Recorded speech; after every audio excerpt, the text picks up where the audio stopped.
Hello বন্ধুরা, তোমাদের সকলকে স্বাগত জানাই নতুন একটি ভিডিওতে।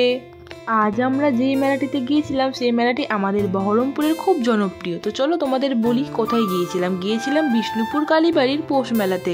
তো পৌষ মেলাতে এসে আমরা কেমন মজা করলাম আর কি করলাম সেটাই তোমাদের সাথে আজকে শেয়ার করব। তো আমরা মেলাতে আসার পর যেটা করলাম, আমরা মেলাতে আসার পর সর্বপ্রথমে মায়ের সাথে দর্শন করলাম, আর দর্শন করার পর মেলাতে ঢুকে পড়েছি।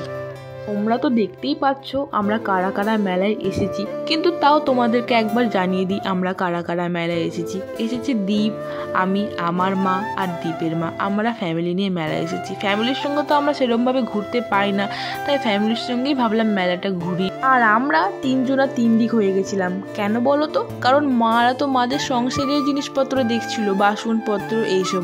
আর আমি তো চারিদিকে গিয়ে খালি ক্লিপ, কানের, তারপর আরও যত ধরনের মালা, তারপর গার্ডার এসব দেখছিলাম। কারণ আমি তো মেয়েদের মতন জিনিসপত্রই আমি দেখবো। আর মেয়েরা মেলায় আসলে যেগুলো করে, কানের ক্লিপ তো নেবেই। আমিও সেরকম অনেক ক্লিপ কানের নিলাম। আর তারপর দীপ এখানে একা হয়ে পড়েছিল, কারণ ও তো বেচারা কিছুই নিচ্ছিল না, তাই ও খেলনা দেখছিল। আর আমি ওকে বেকার ছোট বলবো না, কারণ আমি নিজেও এই ছোটদের মতনই কাজটা করি।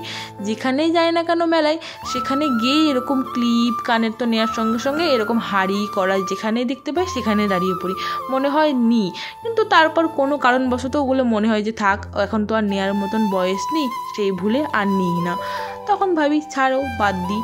তারপর আমাদের অনেক কিছু কেনাকাটার পর আমরা এখানে ফুচকা খেতে দাঁড়িয়ে পড়েছিলাম। আমরা সবাই মিলে একটু ফুচকা টুচকা ভেলপুরি এসব অনেক কিছু খাওয়ার পর ওখান থেকে বেরিয়ে আসার পর আমরা এখানে কেটলিতে আসলাম। কেটলিতে আসার পর একটু চা আর পকোড়া এসব খেয়ে আমরা ওখান থেকে বাড়ি ফিরলাম।